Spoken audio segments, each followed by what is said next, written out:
이 악한 세상 세대 가운데 우리를 주님의 자녀로 택하시고 우리를 불러서 하나님께 예배케 하고 하나님의 자녀가 되는 권세를 주셨으니 이후에 아무것도 안 주셔도 모든 것을 앗아간다 할지라도 어찌 감사를 안 할 수가 있겠습니까? 우리가 인간 세상의 역사 가운데 살지 않고 하나님 나라 역사 가운데 살게 하심을 다시 한번 감사드리면서 같이 한번 말씀을 보도록 하겠습니다. 오늘 함께 볼 말씀은요, 구약성경 이사야서 9장 6절입니다. 구약성경 이사야서 9장 6절입니다.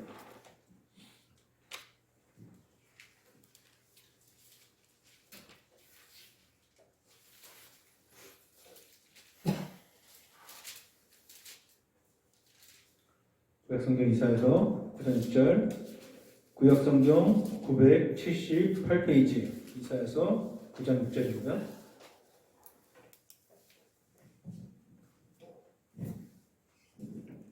같이 한 목소리 읽어보도록 하겠습니다. 9장 6절이요. 시작.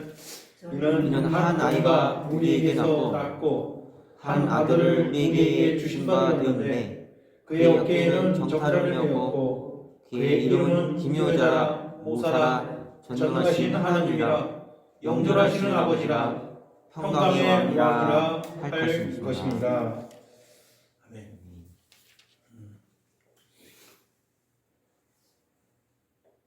우리는 하나님 나라에 속해 있습니다.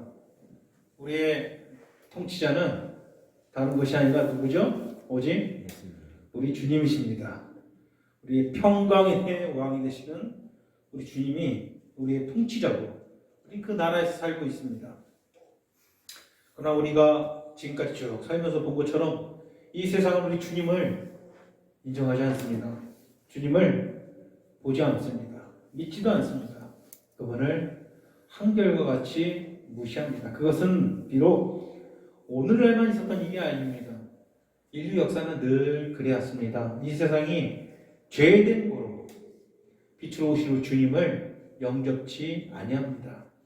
그렇기 때문에 우리 또한 같은 처지에 있었는데 우리도 그들 가운데 있었는데 하나님께서 하나님의 나라를 완성시키기 위해서 주님을 이 땅에 보내셨고 주님께서 이 땅에 하나님의 나라를 완성하는 과정은 이 어둠 권세에 있는 사람들 가운데 하나님께서 예정하시고 택정하신 자들을 택해서 부르시는 겁니다.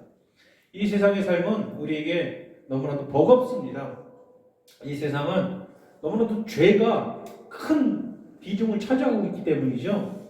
우리의 삶 깊숙한 곳에서도 이 죄가 우리를 침투해서 우리가 사랑만 하고 우리가 서로 아껴만 주어도 부족한 세상에 마음속에 벽을 쌓고 오해를 가지고 있고 왜곡을 가지고 있어서 서로가 서로를 미워하고 벽을 두고 그렇게 서로를 대하고 있는 비참한 지경에서 우리는 하루하루를 버텨야 됩니다. 우리는 서로 성령 안에서 참으로 교제하는 교회입니다. 그러나 여러분 보십시오. 우리가 정말 성령 안에서 서로 교제합니까? 천만의 말씀입니다. 우리는 가장 가까운 가족관계 속에서도 서로 성령으로 교제하고 있지 못합니다. 대화가 단절되어 있고 그러니까 서로에 대해서 오해를 하고 왜곡을 가지고 있고 미워하고 증오를 쌓고 있습니다. 그게 교회 안에 만연해 있습니다. 크면 클수록 그 교회는 더 그것이 심합니다. 사람들은 분파를 나누고 4분의 1 분열되어 있습니다. 이 땅의 교회 전체 교회가 그렇죠. 이 땅에서 그리스도인으로서 순결을 지키고 살아가는 것이 얼마나 힘든 일입니까? 이 세상에는 두 가지의 통치 유형이 있습니다. 인간의 일시적인 통치와 그 다음에 하나님의 영원한 통치입니다. 여러분들이 인간의 일시적인 통치 아래 있습니까? 하나님의 통치 아래 있습니까? 하나님의 통치 아래 있죠. 인간의 통치자들은 천차만별입니다. 어떤 인간이 인간들을 통치할 수가 있고요. 어떤 물질이 인간들을 통치할 수 있고요. 인간을 통치하는 수단은 너무나도 많습니다. 이 세상에서 인간을 통치하는 수단은 지금 현재 오늘날은 전 돈이라고 부르죠. 돈이 인간을 통치하고 있습니다. 사탄은 이 돈이라는 무시무시한 유혹거리를 가지고 사람들을 자기 휘하에 휘어감고 있습니다. 이 돈으로 모든 것을 다 만들어놨습니다.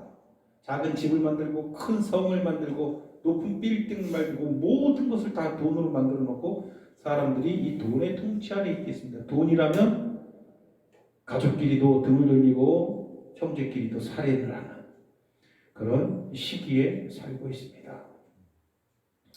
사람의 생명보다 돈이 우선입니다. 사람들은 돈에 미쳐서 살아갑니다. 우리 이웃이 죽임을 당해도 내 수중에 돈을 지키는 것이 우선인 시대에 살고 있습니다. 안 그렇습니까?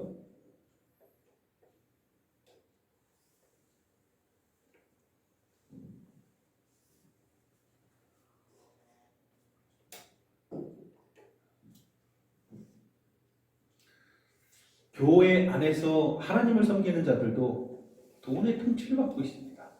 이거 참 비극이죠. 가정마다 돈의 통치를 받고 있습니다.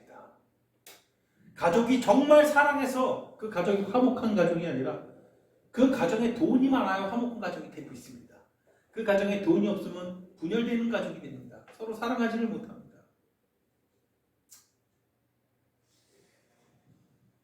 우리는 하나님의 통치를 받아야 됩니다.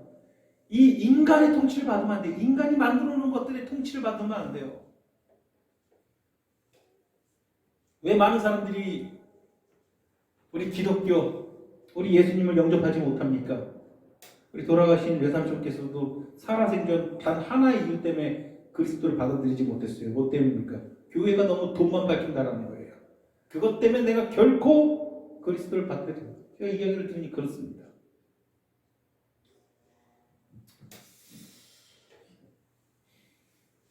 우리 주님은 어떤 분이십니까? 많은 사람들이 주님을 부인한다고 해서 정말 작은 분입니까? 아닙니다. 변할 수 없는 우리 주님의 신분은 무엇입니까? 온 우주의 통치자요, 온 우주, 온 세상의 지배자이십니다. 믿으십니까? 그분이 지금 온 우주를 통치하고 계십니까, 여러분? 맞습니까, 제 얘기가? 온 세상의 지배자이십니까? 지배자시라는 거예요. 그런데 보십시오. 지금 온 세상이 우리 주님, 우리 주님 예수 그리스도를 다 받아들이고 있습니까? 그분의 다스림을 받고 있습니까? 그렇게 보이지 않는다라는 것이죠. 주님의 통치를 인지하지 못하는 죄인들로 가득해서 그들이 주님을 인지하지 못할 뿐이지 실제로는 우리 주님의 통치 아래에 있다는 겁니다. 우리는 이 주님의 통치를 바라보는 자들이죠. 여러분 바라보고 계십니까? 오래 참으심으로 이 세상을 다스립니다.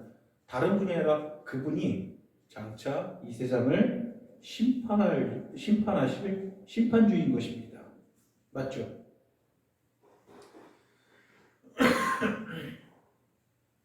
에베소서 1장 9절 10절 보면은 그 뜻의 비밀을 우리에게 알리셨으니 곧 기쁘심을 따라 그리스도 안에서 때가 찬 경륜을 위하여 예정하신 것이니 하늘에 있는 것이나 땅에 있는 것이 다 그리스도 안에서 통일되게 하려 하심이라.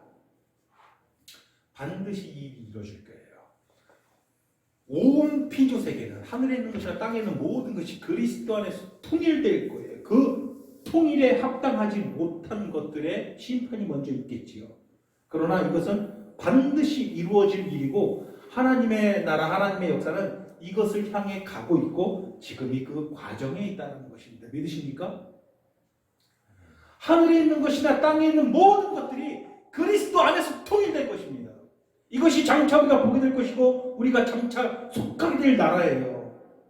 그러나 세상은 전혀 그것을 보지 못합니다.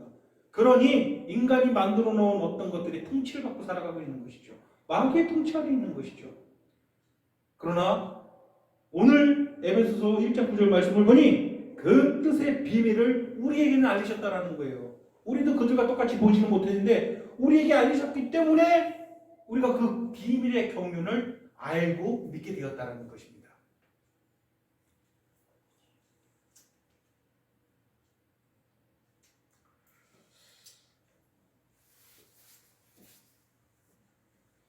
세상의 사람들은 지금 자신이 자기 스스로를 다스린다라고 잘난 체하고 있습니다.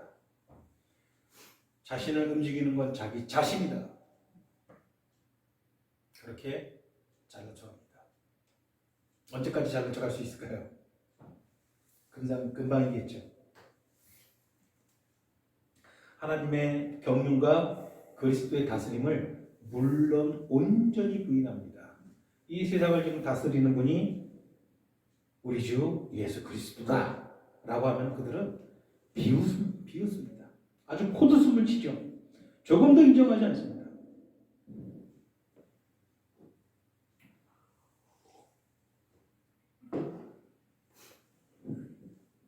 자기의 요만한 공간 안에 갇혀서 거기에서 자기가 주인이어서 잘 산다라고 하는 거죠. 전 우주적인 주 예수 그리스도의 이 다스림을 전혀 보지 못하는 거예요. 인정하지 못하는 거예요. 이게 무슨 차이가 있습니까? 예수 그리스도의 다스림을 보는 자들은 참된 능력을 바라보고 살아가요. 실질적인 것들을 바라보고 살아가요. 헛되지 않은 것들, 영원하게 나에게 축복을 줄 것들을 바라보고 살아간다는 거예요. 그러나 이 세상에 속한 자들은 헛된 것만 바라보고 살아간다는 거예요. 헛된 것만, 아무런 의미가 없는 것들. 근데 그것이 의미 있는 것으로 착각하고 목숨까지 걸고 살아간다는 거예요. 인간에게는 여러 가지 문제들이 있습니다. 그러나 세상은 이 진짜 문제를 전혀 보지 못한다는 거예요. 진짜 문제를 보지 못합니다. 우리 자신도 나에게 있는 진짜 문제를 보지 못합니다. 지난 코로나 시국에 정치인들 한번 우리가 생각해 보십시오. 100만 원, 300만 원, 1000만 원 지원을 해줍니다. 그 돈 몇 푼 지어주는 것으로 사람들을 매수하려고 합니다. 그리고 상당수의 사람들은 매수가 되었습니다. 돈 줘야 된다는 정당을 아주 지지하게 되었죠. 그 돈 몇 푼 받는 것으로 사람들이 지금 안고 있는 문제들이 해결이 됩니까? 얼마나 어리석습니까? 사람들도 대단히 그것을 반겼지만 이것으로 그 어떤 것이 어떤 문제가 해결됐나요? 사람들이 안고 있는 문제 가운데, 나를 고통스럽게 하는 문제 가운데 그 어떤 것이 해결됐나요? 아무것도 해결되지 않는다는 거예요. 모욕적이지 않습니까? 사람들이 안고 있는 문제를 너무나도 단순하게 보지 않습니까? 100만 원, 300만 원, 1000만 원 지어주는 걸로 뭐 조금이라도 해결될 수 있는 것이 있었습니까? 인간의 문제는 결국 아무것도 해결되지 않는다는 거예요. 우리는 나를 위해서 무엇을 하고 살아갑니까? 세상 사람들은 나를 위해서 무엇을 하고 살아갑니까? 꿈요리를 갑니다. 이것저것을 합니다. 맛있는 것을 먹으러 갑니다. 비싼 것들을 쇼핑합니다. 그러면 뭐 문제들이 해결됩니까? 많은 문제들은 여전히 안고 있는데 아무것도 해결되지 않을 것만 쫓고 살아가고 있지 않습니까? 이 얼마나 불쌍합니까? 자기 자신이 자기 자신을 다스린다고 생각하고 살아가는 거 아닙니까? 자기를 지으신 분, 자기를 만드신 분에 대한 그 어떤 개념도 없습니다. 전혀 찾지 않고 영적으로 아무것도 바라보지 않습니다. 고의적으로 그렇습니다. 악의적으로 그렇습니다. 이 육신의 모든 것이 끝날 때쯤 절대 그렇지 않을 거면서 그때 가서야 진지하게 영혼에 대해 생각할 거면서 살아생전에는 전혀 그러지 못한다는 거예요. 우린 다행히도 이 비밀의 참 경륜을 우리에게 알리셨다는 거예요. 하나님께 감사해도 우리는 보게 되었다는 거예요. 보게 되었는데도 외면하고 있습니다. 그게 교회의 현실이죠. 예수님이 도대체 이 땅에 오셔서 한 아기를 우리에게 주셨는데 그분이 무엇하러 이 땅에 왔고 무엇을 하셨는지 안다라면 내가 어찌 이 모습으로 살아갑니까?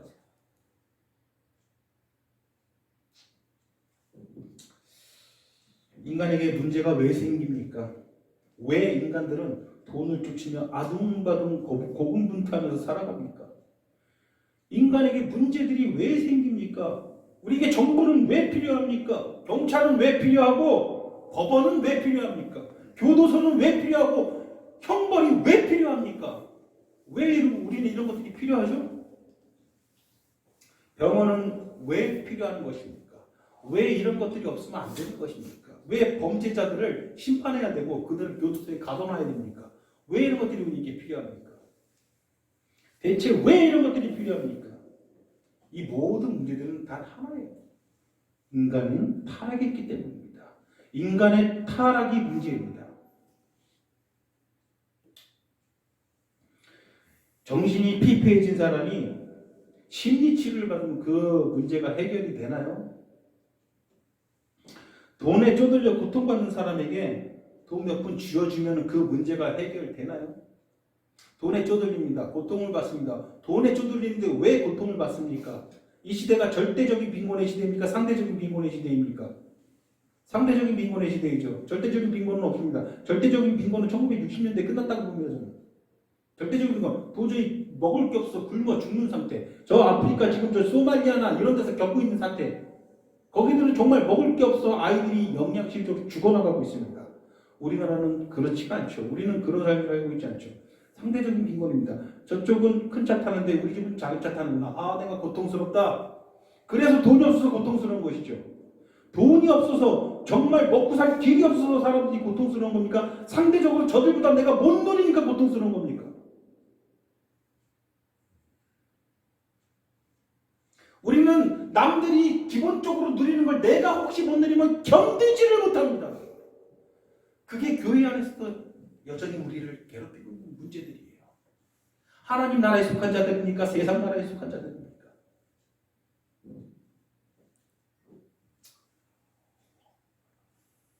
어떤 큰 교회는 그래요.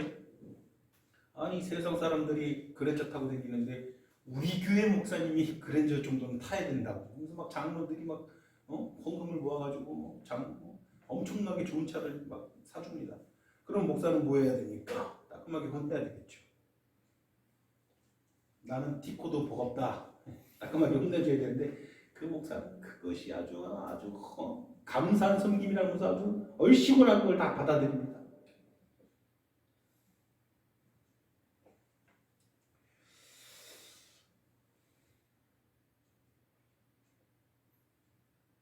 죄 지은 사람을 감옥에 들여보내면 해결이 되나요? 어저께 뉴스를 보는데 어떤 60대 아주머니가 그냥 걸어가고 있는데 어떤 음주운전하던 그 60대 아저씨가 그냥 인도를 들이받아가지고 그냥 봐가지고 그 자리에 숨졌어요. 재판이 있었는데 징역 2년이 나왔습니다. 더군다나 이 음주운전한 그 할아버지는 음주운전 전과가 벌써 2번이나 있어요. 상습적으로 음주운전하다 결국 사람을 죽인 이거는 살인이죠. 그 아들이 오열을 합니다. 징역 2년이 나왔습니다. 왜 2년밖에 안 나왔냐고. 받아들일 수가 없습니다. 항소를 하죠. 제가 얘기하는 것은 무엇이냐면 그러면 30년 징역 해가지고 아니면 무기징역 해가지고 살면 뭐가 나아집니까? 2년 하는 거랑 30년 하는 거랑 뭐가 바뀝니까? 뭐가 나아집니까? 감옥에 보낸다고 죄인들을 뭐가 나아지는 게 있습니까? 인간들은 여러 가지 인간들의 문제를 스스로 해결하려고 이런저런 노력하는데 아무것도 해결하지 못해요, 사실은. 왜 그렇습니까? 문제의 원인을 모르기 때문이에요. 죄된 인간 자체가 문제의 원인이라는 거예요. 인간이 가지고 있는 이 죄가 문제의 원인이라는 거예요. 우리 왜 죽음을 두려워합니까? 왜 이 세상에 다른 모든 기업은 다 망해도 병원은 망하지 않는다고 합니다. 실제로 또 그렇고요. 왜 사람들은 병원을 그렇게 찾아다닙니까? 뭐가 그렇게 두려워서?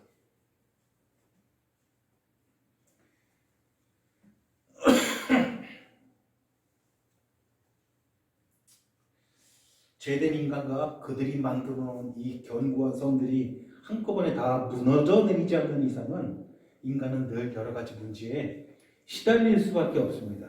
그것이 죄의 무서운 것이죠. 우리는 다 죄의 지배 아래 살아가고 있다는 것입니다.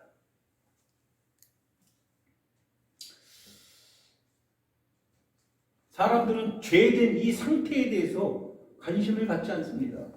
무언가 우리가 이것저것을 하면은 교육으로, 정치로, 뭐 여러 가지로 이 우리들이 안고 있는 문제들을 해결할 수 있을 거라고 생각합니다.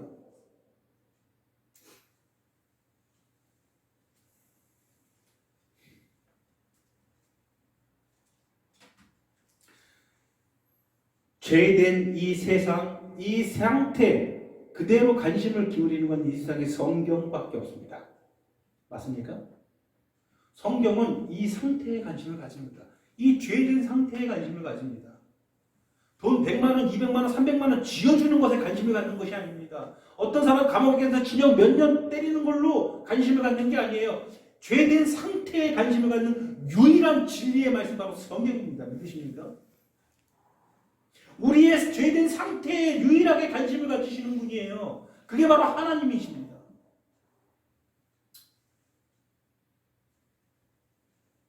창세기 우리가 잘 아는 3장 이후로 인류는 두 가지 유형의 역사로 나뉘어집니다. 첫 번째 인간의 역사고 두 번째 하나님의 역사입니다.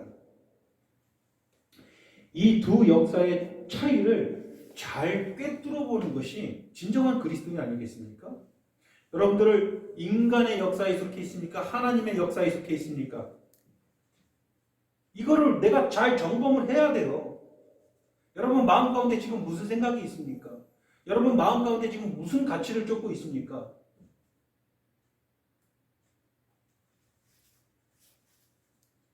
얼마나 어리석습니까? 왜 말씀을 두고도 엉뚱한 상상을 하고 살아갑니까? 마귀의 통치를 받는 것이 인간의 역사라면 하나님께서 이루어 가시는 역사를 우리는 하나님의 역사라고 부릅니다. 인간이 자신들을 위해서 성을 쌓는 역사를 우리는 인간의 역사라고 합니다. 자신들이 만들어 놓은 세상과 가치관 안에서 잘 살아보려는 것이, 무엇이든 극복해 보려는 것이 인간의 역사라면 이 패역한 인류 가운데서 택하신 자들을 불러내셔가지고 하나님의 나라로 받아들이는 이 구원의 역사가 하나님의 역사입니다.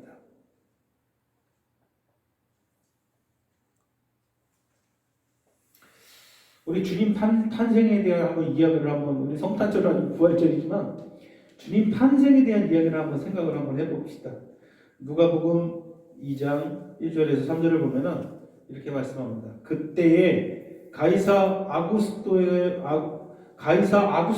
영을 내려 천하로 다 호적하라 하였으니 이 호적은 그레뇨가 수리아 총독이 되었을 때에 처음 한 것이라 모든 사람이 호적하러 각각 고향으로 돌아가매 이렇게 기록을 합니다. 이것은 하나님 나라의 역사입니까? 세상 나라의 역사입니까? 세상의 역사죠. 사람들은 온통 이 역사에만 관심을 갖습니다.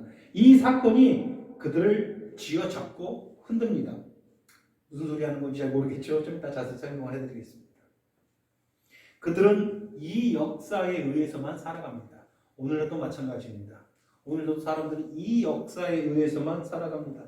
그 다음 누가복음 2장 4절 5절 보면은 요셉도 다윗의 집 족속이므로 갈릴리 나사렛 동네에서 유다를 향하여 베들레헴이라고 하는 다윗의 동네로 그 약혼한 마리아와 함께 호적하러 올라가니 마리아가 이미 잉태하였더라. 이렇게 말씀합니다. 이것은 인간 역사입니까? 하나님 역사입니까? 이것이 하나님 역사입니다. 우리 이 역사에 따라 이 역사에 속해서 살아가야 돼요. 첫 번째, 이 호적은 그레뇨가 수리아 총독이 되었을 때 처음 한 것이라 모든 사람이 다 호적하러 고향에 올라가니 이것은 인간 역사입니다. 그의 약혼녀 마리아가 이미 잉태하였더라. 이것이 하나님 나라의 역사입니다. 여러분 호적 조사는 이때 왜 했습니까? 이 당시에 호적 조사는 왜 필요합니까? 지금은 사람 숫자 세는 것이 참으로 편한 시대에 살고 있지만 이 당시 굉장히 어려운 일이고 대단한 일이었어요. 호적 조사를 왜 합니까? 세금을 부과하기 위해서 첫 번째 했던 거예요. 세금을 부과하기 위해서. 굉장히 중요한 일이죠. 이때 당시 세금은 되게 중요한 문제예요. 우리나라도 고대 사회에 세금 문제로 사람들이 목숨까지 잃었잖아요. 세금 문제로 자기 자식까지 팔았잖아요. 그렇죠? 이 세금 문제는 굉장히 중요한 문제였어요. 그래서 정확한 세금을 징수하기 위해서 호적 조사가 필요했던 것이죠. 온 백성과 온 국민과 연관된 아주 중요한 일입니다. 모든 사람들이 고향에 가서 등록해야 되는 큰 일이었습니다. 그때 무슨 사건이 일어났는지 여러분들이 너무나도 잘 알고 있습니다. 마리아는 출산이 임박했습니다. 남은 여관이 없었어요. 이때 당시는 여관이라고 표현됐지만 지금 우리가 생각하는 그런 여관 이런 개념이 아니었죠. 가정집에서 남는 방에 손님들을 드리고 그리고 음식을 대접하고 마실 것을 대접하고 그렇게 하는 것이 여관이죠. 그러니까 사관이라는 의미죠. 지금 우리가 생각하는 어떤 큰 건물 막 잔뜩 지어놓고 전문적으로 손님을 받는 그런 여관이라기보다는 집집마다 손님들로 꽉 찼습니다. 마리아와 요셉은 그 여관방을 하나 구하지를 못했어요. 그래서 어디에 묵어야 했죠? 마구간에 묵어야 했습니다. 아기는 그곳에서 태어납니다.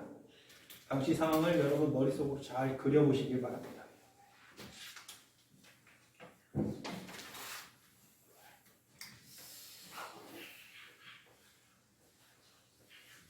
골목골목 사람들이 북적북적거립니다.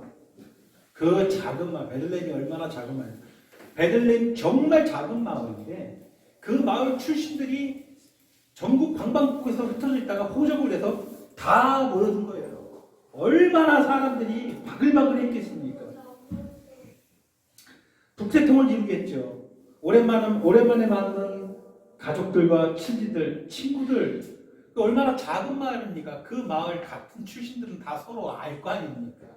여러분 제가 얘기했죠. 이스라엘 나라 전체 크기가 얼마나다고요?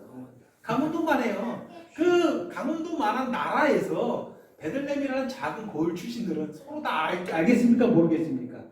다 알겠죠. 얼마나 반갑습니까? 오랜만에 만나는 친구들 그리고 가족 친지들 좋아합니다. 먹고 마시고 웃음꽃이 피죠. 넘쳐 흐릅니다. 사람들은 그렇게 모여서 하는 이야기가 무엇이었을까요? 당연히 그들이 왜 거기 모였죠? 호적 위에서 모였죠. 호적 이야기. 곧 정치 이야기입니다. 세금 이야기일 것입니다. 세금이 오르는 것이 옳은 일일 것인가? 아니면 다 잘못된 일인가? 세금이 오른다면 우리는 어떻게 대처를 해야 되는가? 설마 터무니없이 세금이 오르면 어떻게 할 것인가? 좀 전에도 얘기했잖아요. 당시 세금은 굉장히 민감한 문제였다는 것이죠.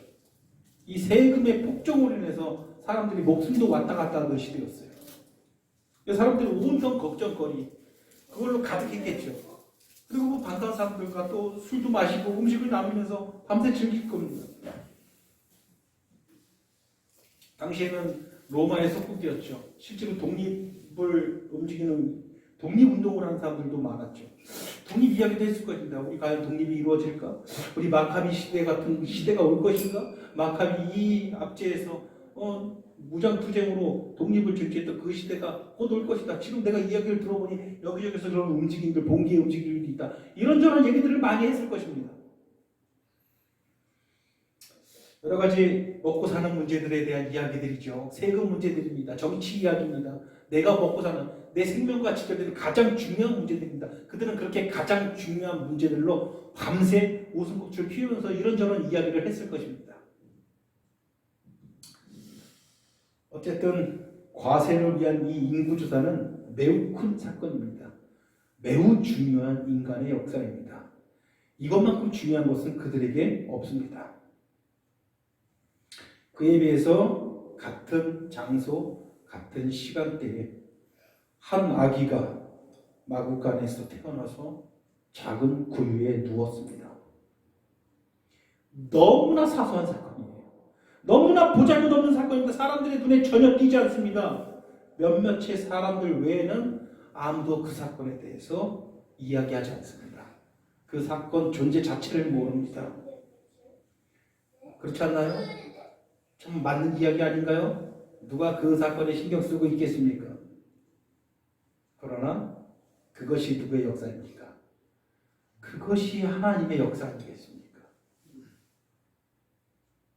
과세 문제, 호적 문제로 밤새 이야기했던 사람들이 그 과세 문제, 호적 문제는 과연 훗날에 그들에게 어떤 영향을 끼쳤습니까? 인간의 역사에서는 전혀 중요하지 않게 보였던 이 사건이 결국 세상을 뒤엎었습니다.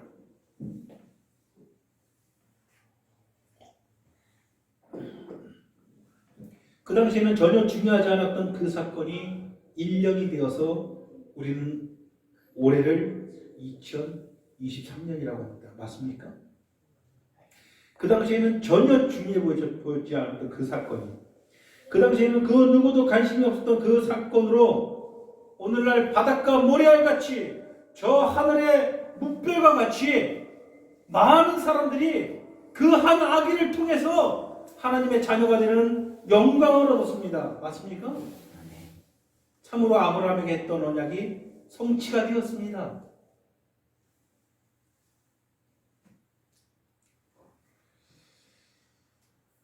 바로 이것이 복음이요, 이것이 하나님의 역사입니다. 이 역사는 지금도 지속되고 있습니다. 많은 사람들은 우리 주님을 그때와 똑같이 아무것도 아닌 것으로 여기고 있습니다. 전혀 관심 밖에 있습니다. 저 기독교는 참으로 사소한 것들이고 참으로 의미 없는 것들이라고 비난하고 있습니다. 관심을 갖고 있지 않습니다.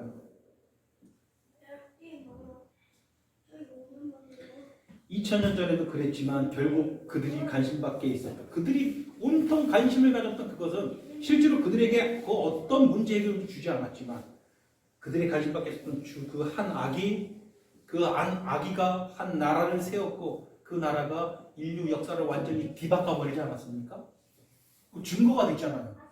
그들이 온통 생명과 관련된 일, 먹고 사는 일하고 관심 가졌던 그 과세 문제, 그 정치 문제, 그들이 밤새 관심 가졌던 그 문제, 그 문제는 시간이 지나서 보니까 그냥 아무런 의미가 없는 썩어질 문제들이었다는 것이죠.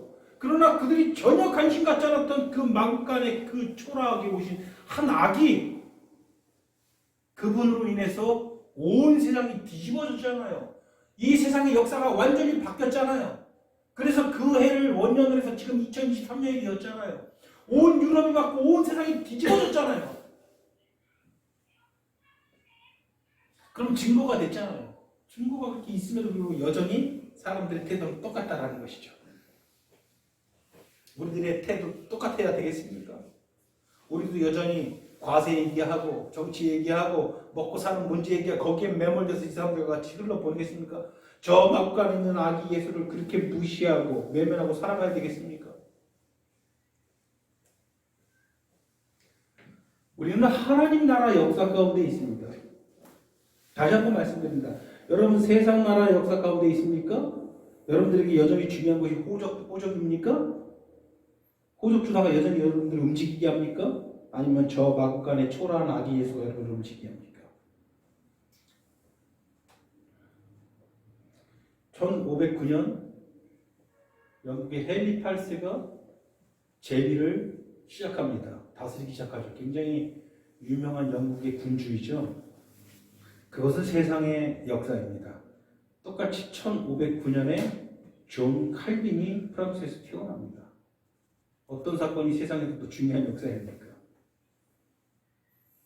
하나님 나라의 역사이죠. 1950년 한국전쟁이 터졌습니다. 그것은 세상의 역사입니다. 사람들이 그것이 중요하다고 얘기해요. 1950년 배선혁이 이 땅에 태어났습니다. 그것이 하나님 나라의 역사입니다. 사람들에게는 관심 없는 사소한 일입니다. 하지만 영원히 남을 것, 영원히 보배롭게 존재할 것, 그것은 어떤 것입니까? 6.25 전쟁입니까? 아니면 배선혁입니까? 하나님께서 배선혁을 통해서 앞으로 이루실 일이 가치가 있는 것입니까? 이 6.25 전쟁이 가치가 있는 것입니까? 그렇지 않나요? 1955년 미국에서 최초로 맥도날드가 오픈합니다. 이것은 세상 나라의 역사입니다. 하지만 1955년 배영월이 이 땅에 태어납니다. 그렇죠? 호적사고로는 우리 양승 씨도 1955년생이에요. 다음 번 해볼까요? 1978년 이스라엘과 이집트가 전쟁을 그치고 평화 협정을 맺습니다. 그것은 세상 나라의 역사입니다. 하지만 같은 해 배성진이 이 땅에 태어납니다. 그것은 하나님 나라의 역사라는 거예요. 믿으십니까? 1982년 통행금지가 폐지되었습니다. 세상 나라의 역사죠. 그렇죠? 그리고 우리가 잘 아는 포클랜드 전쟁이 발발합니다. 결국은 영국의 승리로 끝나죠. 아르헨티나가 완전히 단시간에 박살나죠. 이것은 세상 나라의 역사입니다. 1982년 유연맹의 땅이 됩니다. 하나님 나라의 역사라는 거예요. 여러분 세상 나라의 역사에 살고 있습니까? 하나님 나라의 역사에 살고 있습니까? 사람들을 움직이게 하는 것은 그것을 다스리는 것은 결국 인간의 역사입니다. 그 안에서 그들과 같은 것들을 바라보고 살아갑니다. 그러나 이러한 인간의 역사는 장차 아무것도 남을 것이 없는 것들입니다. 사람들은 이것이 중요하다고 생각하지만 장차 아무것도 남을 것이 없는, 아무런 의미가 없는 것입니다. 우리가 이 땅의 삶을 마치고 누구라도 한번 죽는 것은 정해지지 않았습니까? 그들이 죽을 때에 아무것도 그들에게 남을 것이 없을 것입니다. 돈을 쫓고 있습니까? 인간 역사에 따라서 인간이 만들어 놓은 것들, 그 가치를 쫓고 살아가고 있습니까? 여러분들이 부활절 아침 왜 여러분들 기쁨이 넘치지 않습니까?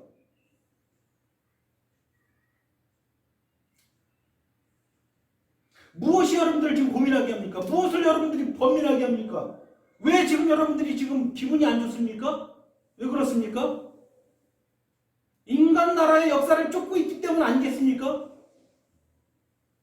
여러분들이 거기에 속하지 않은데도 왜 그 나라를 쫓고 있습니까? 왜?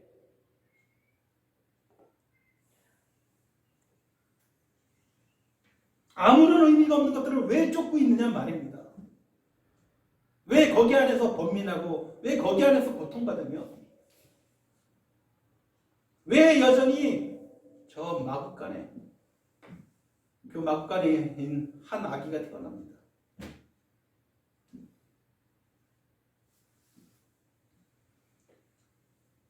우리에게 주신받은 그 아기는 어깨에 정사를 메었고 평강의 왕으로 이 땅에 오셨습니다.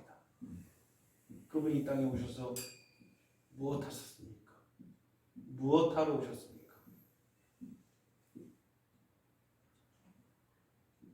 인간의 비극은 무엇인지 아십니까? 하나님의 역사는 모르고 인간의 역사만 알고 지금 이 순간에도 거기에만 관심을 갖는다는 거예요. 하나님의 역사에 관심을 갖지 않는다는 겁니다.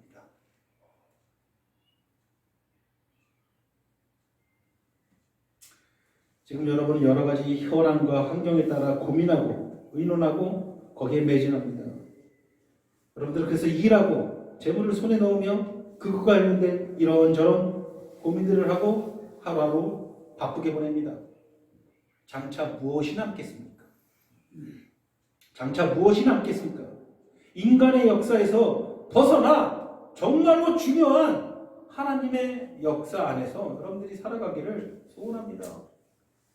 이 하나님의 역사의 중심에 있는 이 아기, 이 작은 아기가 있습니다. 이분이 누구십니까? 평강의 왕 아니겠습니까? 이분 무엇하러 오셨습니까? 하나님의 나라를 완성하기 위해서 이 땅에 오셨습니다. 하나님의 나라는 어떤 나라입니까? 인간 나라의 왕과는 전혀 다른 왕입니다. 인간 나라와는 전혀 다른 나라입니다.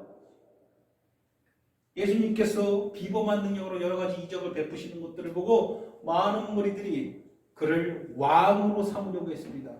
하지만 그분은 그 무리를 피해서 홀로 기도하러 산에 오르셨습니다.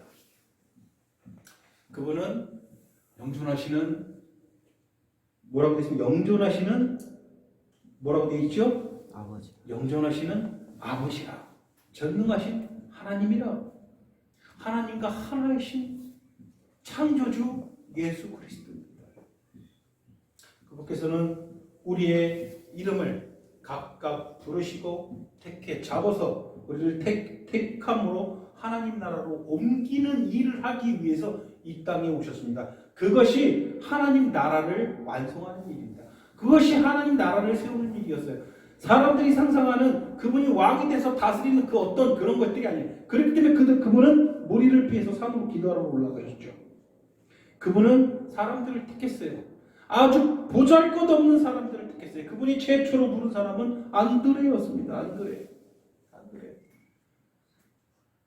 아무런 권세가 있던 사람이 아니었어요. 사람들에게 존경을 받던 사람들도 아니었어요. 가진 게 많은 사람도 아니었고 볼품없는 사람이었어요. 그냥 어부였습니다. 그 안드레, 그와 같은 세리와 같은 그런 보잘것없는 사람들을 택해 잡으시고 부르시고 선수 그들의 발을 씻겨주셨습니다. 그들이 다 예수님을 부인할 거 알았으면서도 그들을 위해서 고통받고 십자가에 달려 죽임을 당하십니다. 이것이 하나님 나라의 역사입니다. 그 아기가 여러분을 위해 죽으셨다는 거예요. 여러분들을 위해 고통을 당하셨다는 거예요. 죽으셨다는 거예요. 그거 외에 왜 다른 것들을 의지하고 왜 다른 것들로 여러분들의 감정이 움직이고 다른 것들로 살아가느냐 말입니다.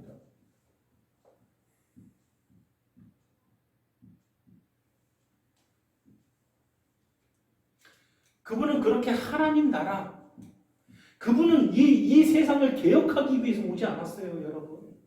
그분이 이 땅에 와서 이 세상의 모든 부조리를 그냥 뒤집어 엎어버리는 게 그분의 뜻이 아니었어요. 이 세상을 개혁하는 것과 그분이 만드실 나라와는 아무런 관련이 없었습니다. 그분은 그렇게 보잘것없는 사람들을 택하셔가지고 그들에게 새로운 본성을 주고 그들을 하늘나라에서 다시 태어나게 해가지고 하늘나라 백성 되게 하는 것, 그분이 만드신 하나님 나라는 바로 그런 것이었습니다. 그것을 위해서 그분은 죽임을 당하시고 그 모든 것들의 증거, 그 모든 것들이 능력이 되는 것이 무엇입니까? 바로 부활입니다. 부활.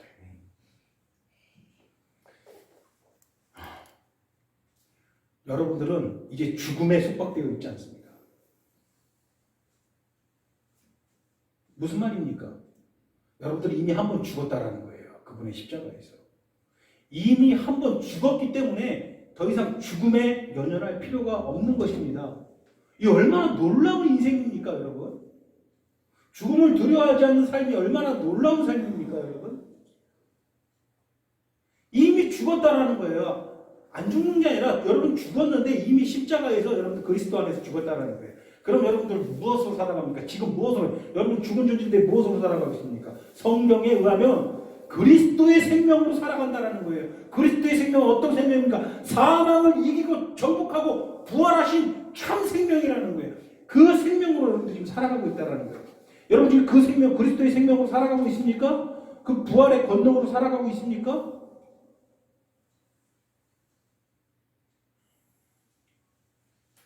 이것이 하나님 나라 역사에 속한 사람의 가장 기본적으로 누려야 할 생명이고 삶입니다. 여러분 지금 그리스도의 생명으로 살아갑니까? 아니면 여전히 내 생명으로 살아갑니까? 여러분들이 남은 생명, 하나님께서 여러분들을 위해서 얼마의 시간을 남겨주셨을지는 저는 다 모르겠습니다. 여러분 중에서는 제법 오래 살 저 친구들도 있을 것이고, 그렇죠? 얼마를 살든 내 생명으로 살지 않기를 소원합니다. 나는 이미 십자가에서 어떻게 됐다? 죽었다. 그럼 나는 무엇으로 살아간다? 이 모든 것을 이긴, 모든 것을 다 이루신 그 증거가 되는 그 그리스도의 부활, 그 부활의 생명으로 살아간다는 거예요. 나에게 많은 문제가 있고 나에게 여전히 많은 죄악이 나타나도 나는 더 이상 두려워하지 않습니다. 그리스도의 십자가는 능히 그 어떤 죄도 다 극복하는 능력이 있습니다. 그렇죠? 그렇다면 나는 오늘도 죽고 그럼 무엇으로 살아가죠? 예수의 생명. 예수의 생명으로. 예수의 생명으로 살아가기를 소원합니다. 예수의 생명으로. 어려운 일이에요? 쉬운 일이에요? 우리는 평생을 인간 역사에 속해서 살아가지고 나도 모르게 습관적으로 인간 역사에 내가 속한 자로 잘못 생각하면 이게 참 어려운 일이에요. 그렇죠? 그러나 내가 누구지 다시 한번 자각하고 내 안에 있는 생명이 예수의 생명을 자각하면 아주 쉬운 일이 될 수도 있어요. 그렇죠? 그리스도의 생명으로 오늘도 내일도 승리하는, 이것을 전하지 않으면 견딜 수 없는 여러분들 되기를 소원합니다.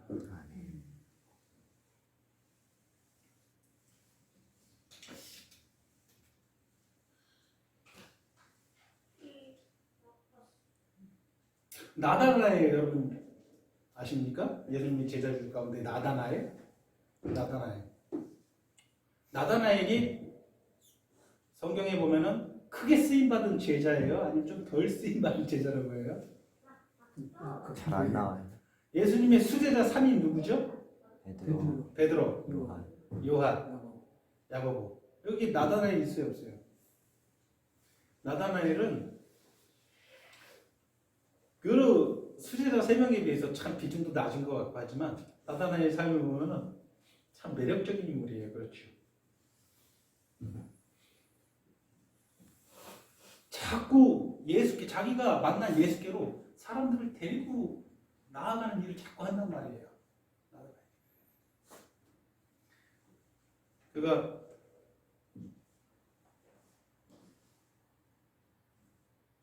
예수님께 나아갔을 때 예수님께서 그의 이름을 불러주니 저를 어떻게 알아요? 저를 어떻게 알아요? 어떻게 내 이름을 아시나이까? 참 그 자체가 저는 너무 감동이에요. 내가 이렇게 형편없고 내가 이렇게 보잘것없고 내 안에 죄악이 가득하고 정말 예수님 사랑하지도 모르고 예수님 쫓은 적도 없는 것 같은데 그냥 내 욕심만 쫓아서 평생 살 것 같은데 예수님은 내 이름을 불러준다는 거예요. 그러니까 나도 나다나엘처럼 질문했어요. 어떻게 제 이름을 아세요? 저는 평생 내 욕심만 쫓아서 살았는데 근데 예수님께서 하시는 말씀이 네가 무화과 나무 아래 있을 때 내가 그걸 보았다. 그렇죠? 예수님의 관심과 사랑은요 상상을 초월합니다. 여러분 그 생명으로 사세요. 그래야 뭐가 남는 거예요. 세상 역사에 속해서 살아가면 여러분들 아무것도 남는 게 없어요. 여러분들이 사랑하는 가족을 사랑하는 마음이 있습니까? 여러분들이 세상을 사랑하는 마음이 있습니까? 여러분들이 불쌍한 이웃을 돌보고자 하는 마음이 있습니까? 그 마음도 다 좋다 이거예요. 그러나 여러분들이 인간 역사에 속해 살아갈 때 결국 그런 마음이 있으나 마나 아무것도 남을 게 없다는 거예요. 제가 장담합니다. 기도하시겠습니다.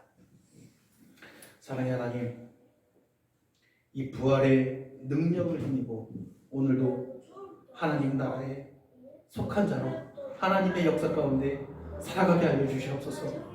우리가 초라하다라고 불평불만하지 말고 원래부터 하나님의 역사에 속한 자들은 그렇게 초라하지 않았습니까? 우리 주님이 그렇게 초라하게 오지 않았습니까? 아무도 우리 주님을 몰라보지 않았습니까? 아무도 인정하지 않았습니까? 우리가 초라하다고 우리가 자꾸 초라하다고 우리를 불평불만하지 말고 하나님의 속한 자들은 원래부터 그렇게 살았지만 큰 영광 가운데 하나님의 영광 안에 들어갔다는 사실을 우리가 기억하면서 그 주님의 부활의 생명을 가지고 살아가는 교회 되게 하여 주시옵소서. 예수님의 이름으로 기도드립니다. 아멘.